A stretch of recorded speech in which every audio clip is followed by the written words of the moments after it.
अभी शायद मना कर दिया था मैंने, ये एलोग्राफी नहीं है करते। A dining hall has a length of 8.25 metre, breadth इतना एंड हाइट इतना। क्या कह रहा है? What is the length of the longest unmarked ruler that can exactly measure the 3 dimension of the hall? Show your steps and give valid reason. आप मुझे ये बताइए, इतना ही बता दीजिए, आपको ज़्यादा नहीं भी आ रहा, ये क्वेश्चन किसका है, किससे सॉल्व होगा? पहले तो चैप्टर 1 का ही आप जानते हैं किसका है, मतलब किस चीज़ से। हाँ बोलो, कौन बोल रहा था? एलसीएम से सॉल्व होगा। और कोई?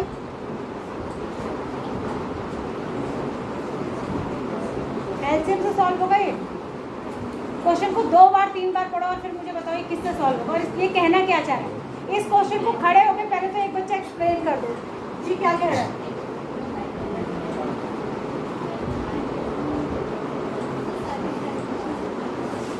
क्वेश्चन को कौन एक्सप्लेन करेगा? ये क्या कह क्या रहा है? क्वेश्चन का मतलब क्या है?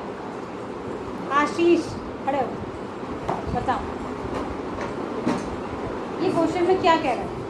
एक डाइनिंग हॉल है जिसकी लेंथ है 8.25 मीटर और ब्रेथ है 6.75 मीटर और हाइट है 4.50 मीटर। और पूछ रहा है कि इसकी लॉन्गेस्ट अनमार्क्ड रूलर कौन सी एग्जैक्टली मेजर होगी 3 डायमेंशन। क्या मतलब? हिंदी में ही समझा दो, इंग्लिश में नहीं। कौन समझा देगा मुझे इस क्वेश्चन को? Who is the highest scorer in mathematics last year? SCF standard. सही कह रही है ये। और है? हाँ समझा दो बेटा। कहना क्या चाह, क्वेश्चन को हिंदी में समझाओ, क्या कहना चाह रहे हैं, ताकि क्लास की भी समझ में आए, क्योंकि बाकियों को समझ में नहीं आ रहा।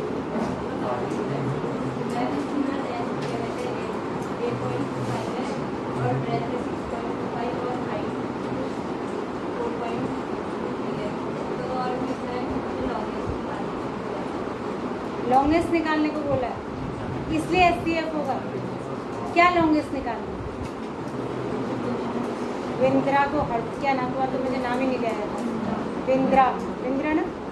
हंसी आ रही है। हाँ क्या, क्यों हंसी आ रही है? विंद्रा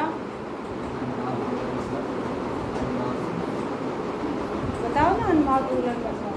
तुम ये सोचो कि you are in examination hall and this question is in exam paper, तो आपको तो क्वेश्चन ही नहीं समझ आया, मात्र 1 नंबर का क्वेश्चन या 2 नंबर का क्वेश्चन। आपको क्वेश्चन जब समझ ही नहीं आएगा, आप करेंगे क्या?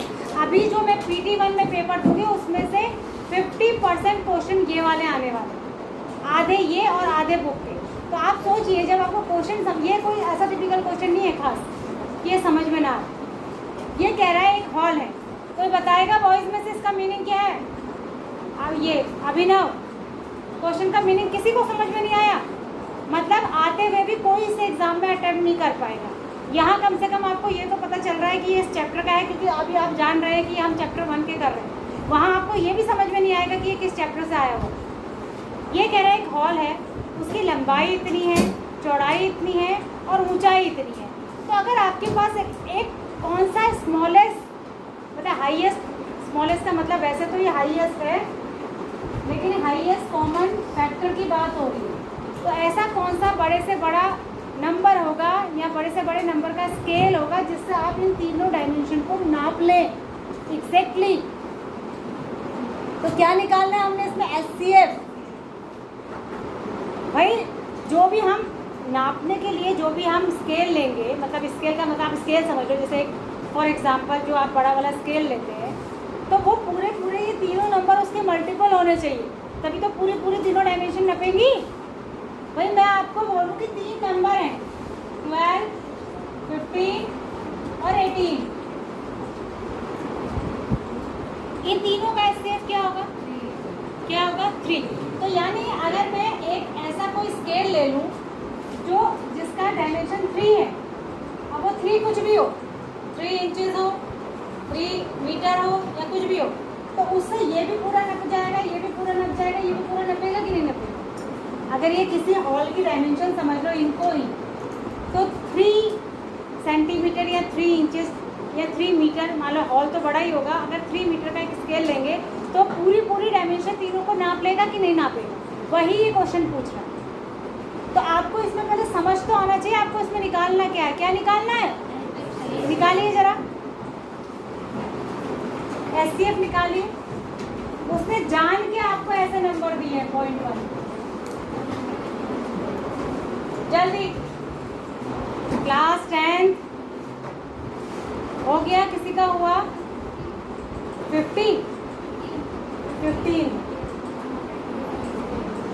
15 सही आंसर है। ये है इसका आंसर, यहाँ देखिए, इधर देखिए। इसको आप दो तरीके से कर सकते हैं। पॉइंट पे करना थोड़ा सा टिपिकल है। हमारी साइड्स क्या क्या थी, बोलिए। 6.8 यही थी ना, 4.50 यही थी ना, यानी सब में डेसिमल 2 ही नंबर के बाद था। तो पहले वाले नंबर को आप समझ लो 825, दूसरे को समझ लो 675, तीसरे को समझ लो 450, तो सबके नीचे 100 आ जाएगा। ऐसे ये चेंज हो जाएंगे। तो आप एलसीएम इनका निकाल लें, और एलसीएम निकालने का तरीका, सॉरी एचसीएफ निकालने का तरीका क्या रहेगा, प्राइम फैक्टराइजेशन।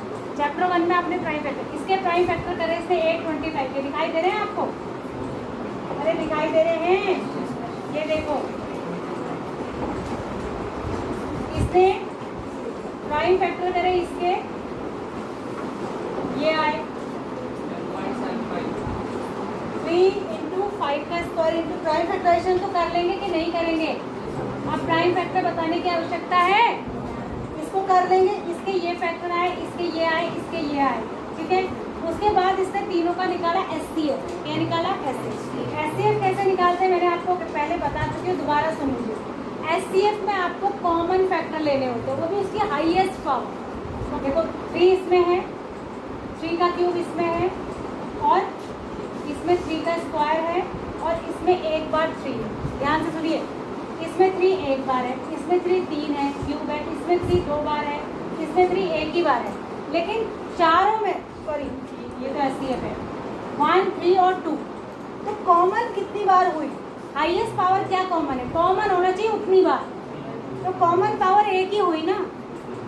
स्क्वायर तो तब कॉमन कहलाएगा जब कम से कम स्क्वायर सब में, ठीक है। तो कॉमन कितना बार है, एक ही बार है, क्योंकि लोएस्ट पावर जो है 3 है, कॉमन एक ही बार आएगा, ठीक हो गया। फिर 5, देखो 5 का यहाँ स्क्वायर है, यहाँ स्क्वायर है, यहाँ भी स्क्वायर है, तो 5 का क्या हो जाएगा, स्क्वायर कॉमन आ जाएगा। और कुछ बचा, और कुछ नहीं बचा, तो ये कितना हो जाएगा, 3 × 25, 25 3 जा 75। अब ये 75 जो आया है एचसीएफ, ये इन तीनों नंबर का आया है, 825, 675 और 450 का, जबकि हमारे पास ये पॉइंट के साथ है। तो लास्ट में हम क्या कर देंगे, इसको 100 से डिवाइड कर देंगे, तो क्या हो जाएगा 0.7, क्या हो जाएगा 0.7। बात समझ आ रही है। तो ये इसका एचसीएफ हो जाएगा। एचसीएफ तो बेटा आप तब निकालेंगे जब आपको क्वेश्चन ही समझ आएगा, समझ में आ रहा है। और ये कोई ऐसा टिपिकल क्वेश्चन नहीं था, ये क्वेश्चन और एचसीएम वाले क्वेश्चन तो आपकी एक्सरसाइज में है ही, किसी में एचसीएफ निकालो, किसी में एचसीएफ। जो कहाँ पर मीट करेंगे वाले क्वेश्चन होते हैं उसमें एलसीएम निकालते हैं। जो ये होता है कि ऐसा कौन सा रूलर होगा जिससे ये बराबर बराबर डिवाइड हो जाए या बराबर बराबर नप सके, मेज़र हो सके, उसमें एचसीएफ निकालते हैं, ठीक है। हो गया, समझ में आ गया, आगे बढ़ जाते हैं। ये करना है, नोट करना है आंसर, या कर लेंगे इसको। बस इसमें आंसर में आप इतना लिखिए कि आपको इसका एचसीएफ निकालेंगे, एचसीएफ आप खुद ही, बस इसकी हिंट में आप ये निकाल लीजिए कि आपको क्या निकालना है। कहाँ चला जा रहा है, चलिए अगला क्वेश्चन आइए, क्वेश्चन नंबर 9 नहीं 8 है ना, ये करो नोट, क्वेश्चन नंबर 8 को नोट करिए पहले।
करें क्वेश्चन।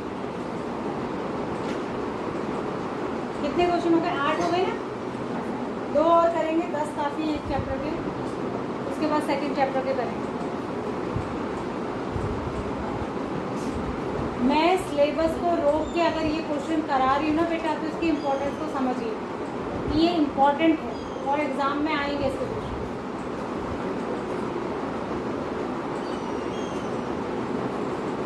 बोर्ड का पेपर तो इस बार कैसा सेट होगा ये आपको कोई नहीं बता सकता। इस बार कैसा होगा, कैसा पैटर्न होगा, ये पहली बार होगा, जब आएगा तो ही देखा। फिलहाल आप क्वेश्चन सारे करके रखिए। वापस मैं इसको छोटा करूँगी। हो गया,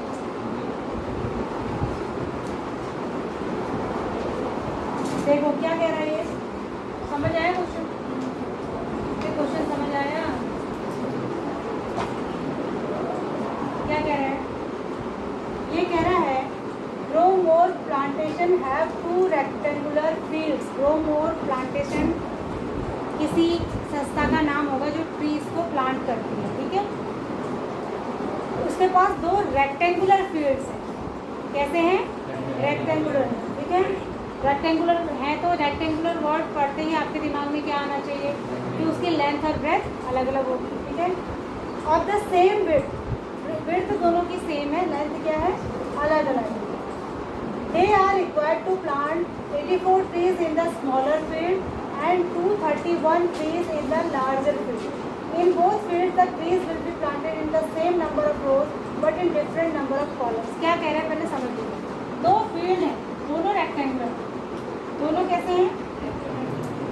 एक छोटा है, ये भी रेक्टेंगुलर ही है, और एक बड़ा है, ये भी रेक्टेंगुलर ही है।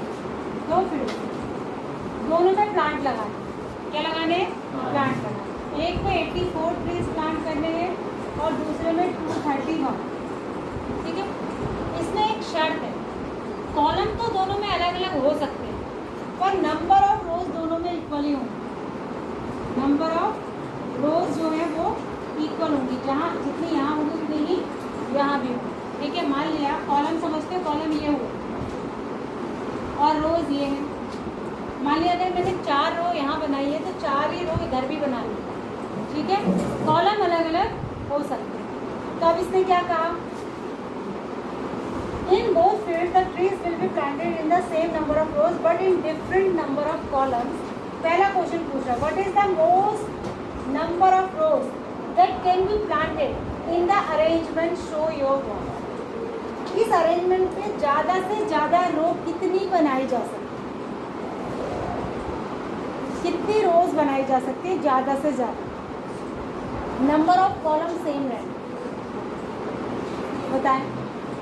और दूसरा है if the trees planted in the number of rose obtain in part 1 how many columns will each field है। तो हर फील्ड में कितने कितने कॉलम हो? कौन बताएगा? कौन बताएगा? है कोई जिसके पल्ले पड़ गया? SCF या LCM? SCF से होगा। ये कह रही है कि SCF से होगा। क्या करें, किसका SCF निकलेगा? 84 और 231 का। फिर क्या करेंगे? 21 आ जाएगा। फिर वो बताओ ना, नंबर ऑफ रोज और नंबर ऑफ कॉलम्स कैसे पता लगेगा? 84 ट्रीज को अलग अलग डिवाइड कर, मतलब रोज में डिवाइड कर, ठीक है? दिमाग में थोड़ा सा कॉमन सेंस ला। क्या करना है? 84 ट्रीज को अलग अलग रो में प्लांट करना है। तो एक रो में 84 से कम ट्री प्लांट होंगे कि ज़्यादा? 84 से टोटल से कम प्लांट होंगे कि ज़्यादा? कम ही तो प्लांट होंगे एक रो में। 84 को तो हमें नंबर ऑफ रोज में डिवाइड करना है ना, और कम प्लांट होंगे, यानी कि हमारे पास कोई छोटा कॉमन नंबर आना है, और छोटा कॉमन नंबर हमेशा SCF होता है। क्या होता है? SCF, ठीक है? मान लिया मैंने एक रो में 6 प्लांट लगाने, ठीक है? तो 6 से अगर मैं 84 को डिवाइड करूँगी तब मुझे पता चल जाएगा नंबर ऑफ रोज कितनी होगी। तो यहाँ पर LCM नहीं निकलेगा, क्या निकलेगा? SCF निकालेंगे ना आप। तो ये सुन लो अब, यहाँ 84 और 231 इन दोनों का कितना आ गया? SCF 21। तो find the number of columns in the smaller field. कितनी हो जाएंगी? 4। कितनी हो जाएंगी? 4। Find the number of columns in the larger, कितनी हो जाएंगी? 11। कितनी हो जाएंगी? 11। और नंबर ऑफ रोज सेम रहेगी। नंबर ऑफ रोज क्या रहनी है? सेम। तो यही आपसे पूछ रहा है, नोट कर लो अगर आंसर नोट कर लो।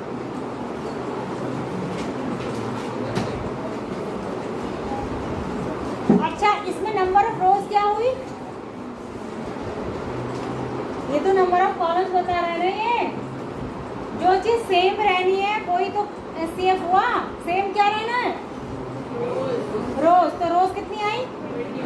21। ये जो 21 आपने दोनों का एचसीएफ निकाला वो क्या है? नंबर ऑफ रोज। अब रोज हमें दोनों में बराबर ही बनानी है, रोज नहीं बनानी है, कॉलम अलग अलग हो सकते हैं। जो हमारा एचसीएफ आया है ना बेटा, जो हमने कॉमन फैक्टर निकालना है ना भाई, कॉमन फैक्टर कॉमन ही तो है। कॉमन क्या है? रो है कॉमन। तो जो कॉमन फैक्टर आएगा वही नंबर ऑफ रोज है। जो कॉमन फैक्टर आएगा वो क्या है? Number of rose.